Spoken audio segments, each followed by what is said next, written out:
Apakah sukses itu harus kayak Sultan? Apakah sukses itu harus punya mobil 20? Terserah. Gue gak pengen tuh punya mobil 20, terus terang aja gue bilang, tau-tau dapat duitnya. Gak tahu. Terkadang ketika kita punya definisi sukses, kita menghargai apa yang kita kerjakan, kita menikmati apa yang kita kerjakan, di situ awal semua datang tuh semua ide-ide, inovasi, dan lu menjadi lebih kreatif, lebih jago dari yang pernah lu bayangkan. So, buat lu anak muda, buat lu bos-bos semua, keputusan lu bisa membuat keputusan yang salah dan gak nyaman, tapi jika itu memang lu pengen lakukan, lakukanlah sekarang. Dan belum tentu kok itu membawa sesuatu yang jelek.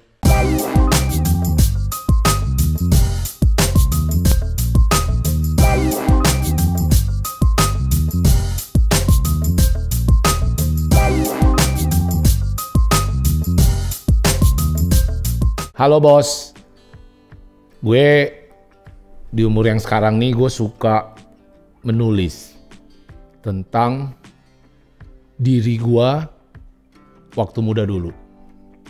Jadi gimana gue dulu ya sampai gue bisa sekarang.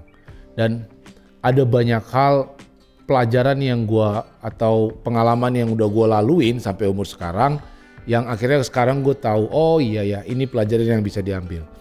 Nah saat ini gue banyak sekali aktivitas gue dan salah satunya adalah gue suka berbagi cerita melalui channel YouTube gue ini. Apa sih gue pengen? Yang gue pengen tuh adalah supaya setiap orang yang dengar YouTube gue ini bisa tahu, bisa mengerti, paling tidak ada pelajaran penting yang diambil untuk mengembangkan karir dan hidupnya. So hari ini gue mau berbagi dulu, ada 8 pelajaran penting yang menurut gue sangat penting, yang kadang-kadang gue lihat anak-anak muda kayak lo semua ini yang suka telat sadar bos, telat ngerti, telat belajar. Jadi mereka baru sadar di umur seperti gue. Nah harapan gue setelah gue paparkan ini 8 pelajaran penting, seandainya gue bisa pelajarin ini lebih awal, mungkin hidup gue akan lebih baik lagi dari sekarang. Tapi tidak masalah. Hari ini gue sangat bersyukur, sangat berterima kasih atas berkat-berkat yang sudah gue dapatkan. Dan gue tidak ada sama sekali penyesalan. Cuman gue pengen lu semua nonton, yang nonton sekarang video gue pengen lu semua bisa mengerti apa yang gue pelajari 8 hal penting ini, 8 pelajaran penting ini. Kalau bisa lu pelajarin lebih awal, mestinya hidup lu akan lebih baik lagi. So gue akan mulai ke pelajaran, gue akan ceritakan semua 8 pelajaran ini. Sebelum gue mulai, buat lo yang pertama kali bergabung dan nonton channel gue sekarang, jangan lupa untuk subscribe dan nyalakan loncengnya. Dalam channel ini gue sering berbagi tentang cerita-cerita gue dulu bagaimana, tentang motivasi, tentang bagaimana gue menjadi orang yang seperti sekarang, dan bagaimana gue bisa bangga sama hidup dan kehidupan gue. So, subscribe dan nyalain loncengnya. 1. Keputusan yang aneh belum tentu salah. Lu pernah nggak mengambil sebuah keputusan penting dalam hidup lu, atau paling tidak menurut lu penting, dan lu ngerasa beberapa saat kemudian lu nyesel, aduh kenapa ya gue ngambil keputusan ini, atau keputusan ini aneh bos bentuknya, ya kan? Gue ambil contoh diri gue beberapa tahun yang lalu, di tahun 2009. Jadi gini bos, gue lahir dari seorang orang tua gue adalah pengusaha konstruksi, ya kan? Dan juga gua kuliah belajar sampai dapat gelar sarjana gue ada di teknik sipil, jadi di konstruksi juga. Jadi menurut gue tuh udah disiapkan oleh orang tua gue untuk meneruskan usaha konstruksinya. Bener gak lo? Beliau bapak gue emang orang konstruksi dan gue juga disekolahin konstruksi. Tapi di tahun 2009 bos, gue mengambil keputusan yang menurut gue sangat aneh sih pada saat itu. Gue mengambil keputusan untuk melakukan bisnis, menjalankan bisnis gue sendiri untuk membangun sebuah startup. Waktu itu startup properti. Pada saat gue menjalaninya, akhirnya di tahun 2015 itu diakuisisi dan gue stop, dapat duit. Itu gue ada ngerasa salah bos. Gue ada ngerasa gak nyaman. Keluarga gue, orang-orang sekitar gue bilang gue goblok. Gue gak ngerti, bapak gue tuh termasuk kontraktor yang sohor di Indonesia. Kenapa lu gak jalanin ini? Kenapa lu malah pilih startup?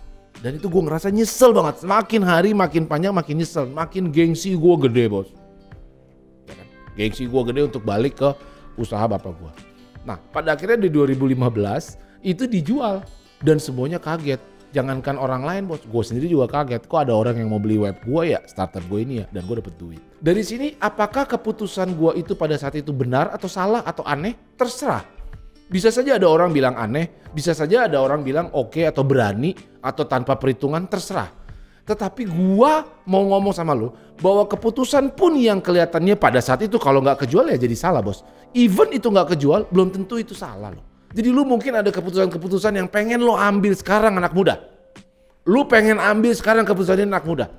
Dan lu tidak pede, ambil aja bos. Walaupun looknya salah, belum tentu itu salah. Kenyataannya saat ini gue meneruskan usaha bapak gue sebagai konstruksi, dan gue kembali bahkan gue terpilih jadi ketua umum sebuah organisasi konstruksi yang cukup besar di Indonesia. Dan semua orang mendukung gue untuk itu. Dan pada saat ini ya gue di sektor konstruksi bos. Padahal kemarin gue ngambil keputusan yang salah. So buat lu anak muda, buat lu bos-bos semua, keputusan lu bisa membuat keputusan yang salah dan gak nyaman. Tapi jika itu memang lu pengen lakukanlah sekarang. Dan belum tentu kok itu membawa sesuatu yang jelek.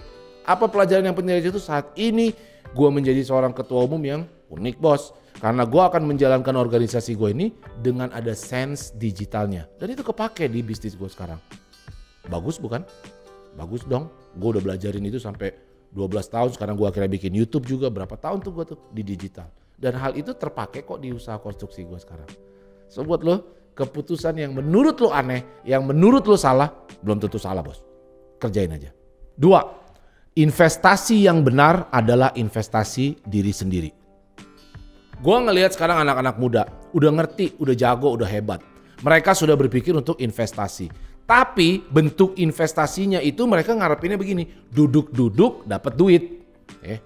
Duduk-duduk dapat duit. Misalnya kita tahu ada cerita NFT Gozali Effect. Ya kan sekarang lagi hype tuh. Gue akan bikin video tentang ini. Bahwa mereka ngelihat enaknya aja bos.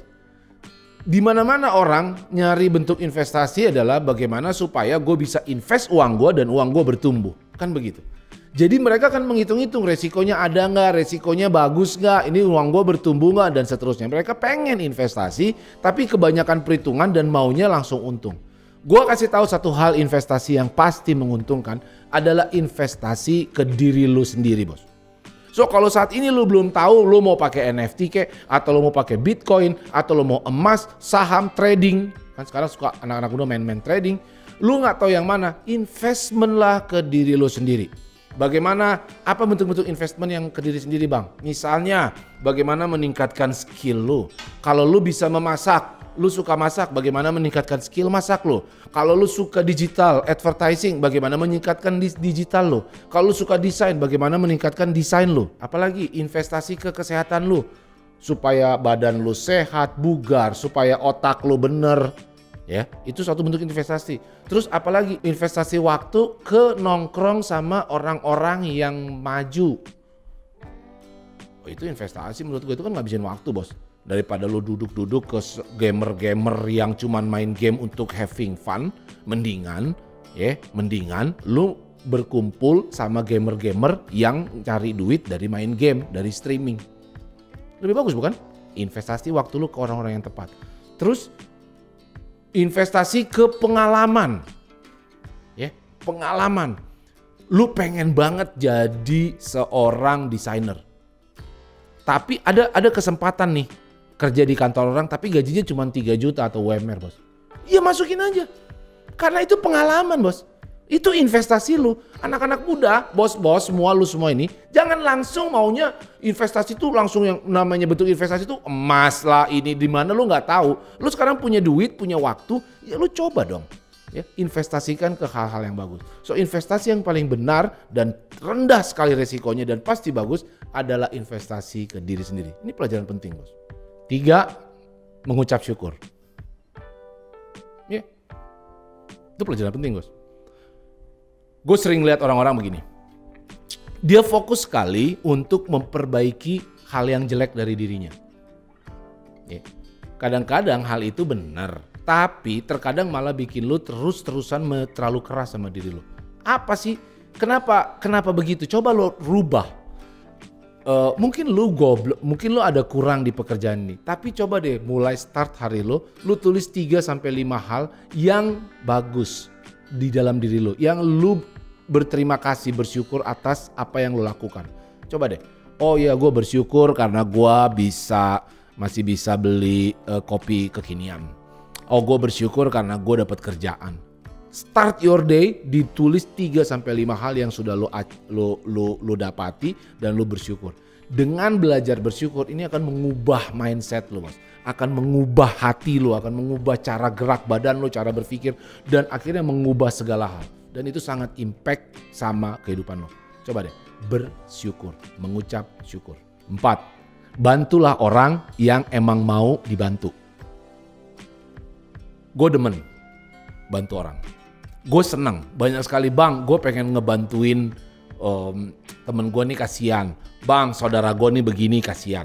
Tapi lo tahu gak bos, kalau lo bantu orang, ya, tetapi tuh orang emang gak bisa mau berubah, itu sampai pecah negara ini, sampai pecah dunia ini, itu orang gak akan berubah bos. Gue punya orang yang seperti itu. Gue bantuin dulu, gue bantuin terus sampai berapa tahun, dan dia gak pernah berubah sampai sekarang bos.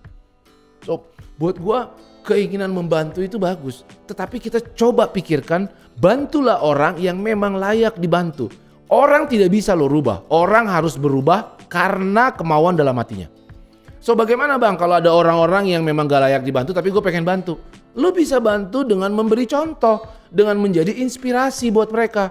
Lo bekerja dengan baik, lo disiplin atas waktu. Lo juga punya gaya hidup yang bagus dan itu menjadi inspirasi buat mereka. Buat gue itu bantu kok. So bantulah mereka dengan menjadi inspirasi dan tetap fokus untuk berkembang ke diri lu sendiri. Ingat bos, jangan berat, jangan salah.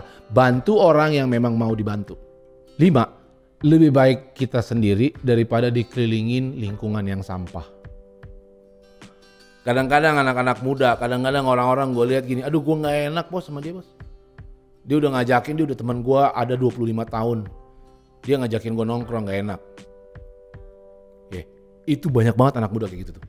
Banyak banget dan gue adalah salah satunya. Karena persahabatan kita, maka gue gak bisa nolak dia. Kenapa gue melakukan itu? Karena gue takut kehilangan teman bos. Pertanyaan gue balik. Ngapain lu punya teman yang memang sampah? Lebih bagus lu sendirian memberi contoh yang baik gitu buat mereka. Enggak, gue gak bisa. Kenapa? Gue lagi kerja. Itu kan bisa berefek baik buat dia nih, teman kesayangan lo ini. One day ada loh teman gue yang tadinya kayak begitu sensi, tapi akhirnya jadi berteman lagi sama gue. Kenapa ya? Gue memang kerja bos.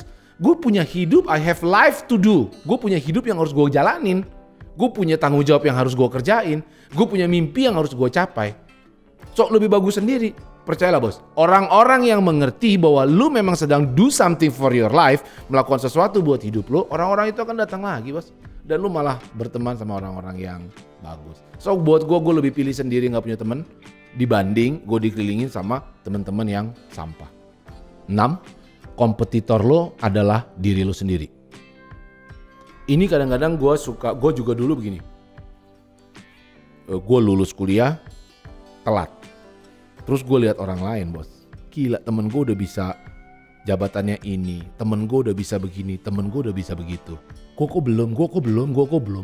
Gue selalu membandingkan diri gue sama orang lain. Dan itu kacau. Karena sampai akhirnya gue sadar, ngapain gue bandingin? Dia ya dia, gue ya gue. Gue hidup gue begini ya begini. Dan gue hanya cuman pengen lebih baik dari diri gue sebelumnya. Setiap hari. Sedikit, lama-lama jadi gede. So, sejak itu gue menyatakan bahwa kompetitor terbesar gue hanya diri gue satu hari sebelumnya. Bukan orang lain. Gue gak pernah tuh banding-bandingin sama orang. 7, setiap orang punya pikiran yang beda-beda. Mungkin menurut gue hidup itu seperti ini di bayangan gue. Ya, hidup itu kayak begini. Tapi ada orang lain hidup itu kayak begini. Mungkin menurut gue pekerjaan yang benar adalah sebagai pengusaha. Tapi ada orang lain bilang enggak sebagai freelancer. Atau ada orang lain enggak sebagai pegawai juga bagus. So ini orang beda-beda. Kalau gue gak cocok sama itu orang, bukan berarti mereka salah juga bos. Dan kalau mereka gak cocok sama gue, lu langsung jangan baper juga. Karena setiap orang punya pemikirannya masing-masing. Kalau lu sadar hal ini, maka lu nggak gampang baper. Lu lebih mudah untuk bernetwork sama orang, untuk berhubungan sama orang. Lu lebih banyak wawasan yang ada di otak lu. Oh, ada ya orang yang hidupnya begini dan begitu. Macam-macam orang, bos. Jadi pelajaran yang penting di sini adalah setiap orang punya pemikirannya masing-masing. Gak usah terlalu dibawa ke hati dan gak usah baperan, bos. Kalau lu gak cocok, gak cocok sama pemikiran dia, bukan berarti dia salah juga, bos. Dan lu juga gak ada kepentingan untuk memaksakan otak lu sama dia. Begitu juga sebaliknya. Kalau lu bilang gue pengen menjadi seorang desainer atau chef, orang lain bilang salah, ya bodo amat, jadi chef aja. Kan menurut mereka belum tentu benar. 8. Lu bisa ciptakan definisi kaya dan sukses menurut otak lu sendiri. Banyak sekali gue lihat konten-konten yang supaya kaya, supaya sukses. Dan ini selalu diidentikan dengan satu kalimat aja. Bahwa sukses itu bahwa lu bisa tidur dapat duit dan duit lu banyak. Aduh, kacau banget, bos. Buat gue sukses, gue suka ditanya, Bang lo emang udah sukses? Bahkan ada komentar-komentar yang masuk ke YouTube gue ngomong gini, Bang lu sesukses apa sih? Gue tahu nih pertanyaan kayak gini nih. Dia mau ngomong sebenarnya bahasa lainnya, Bang lu setajir apa sih? Lu kan gak kayak Raffi Sultan. Kok lu pede banget udah sukses? Nah ini yang gue bilang. Gue tahu gak lu jawaban gue ke mereka adalah, gue sukses sejak lahir. Gue punya definisi sendiri atas sukses dan gue happy of my life. Dan gue happy atas prestasi gue. Happy atas uang yang gue dapatkan. Happy atas waktu bebas yang gue bisa. Happy gue kalau bantu orang. Itu sukses menurut gue, bos. Bagaimana dengan lu? Apakah sukses itu harus kayak Sultan? Apakah sukses itu harus punya mobil 20? Terserah. Gue gak pengen tuh punya mobil 20, terus terang aja gue bilang, tau-tau dapat duitnya. Gak tahu. Terkadang ketika kita punya definisi sukses, kita menghargai apa yang kita kerjakan, kita menikmati apa yang kita kerjakan, di situ awal semua datang tuh semua ide-ide, inovasi, dan lu menjadi lebih kreatif, lebih jago dari yang pernah lu bayangkan. So, anak muda, bos-bos tuh semua. Definisikan, ciptakan arti kaya dan sukses menurut otak lo masing-masing. Jadi tadi gue udah gambarkan 8 hal yang menurut gue, kalau seandainya gue bisa mengerti lebih cepat, mungkin gue akan lebih happy, lebih cepat lagi daripada sekarang. Buat lo semua, bos-bos gue. Lu dengerin itu 8, lu sebar ke seluruh penjuru dunia, supaya teman-teman lu mengerti. Apa dasar, apa pelajaran-pelajaran yang suka telat orang belajarnya. Orang baru sadar nanti nih di umur 40 baru sadar kayak begitu. Kalau lu bisa sadar dan mengerti apa yang gue sampaikan dari sejak sekarang umur 20-an, gue jamin bos, maka hidup lu akan lebih baik dari sebelumnya. Gue mau denger komen lu dong. Dari 8 hal ini, mana yang lu gak setuju? Mana yang menurut lu oke? Mana yang mau lu jalankan besok? Atau mungkin lu ada hal yang bisa di-sharing sama kita-kita semua. Ini juga ada pelajaran penting Bal menurut lu yang pernah lu alami dalam hidup lu. Thank you udah nonton video gua. Dan kalau video ini bermanfaat buat lu, sebarkan ke seluruh penjuru dunia. Karena gue pengen semua anak muda di semua penonton gue ini bisa menjadi maju dan sukses menurut definisinya masing-masing. Thank you for watching. Gue Ricky Conrad, hidup gue, cara gue, mimpi gue. Thank you bos.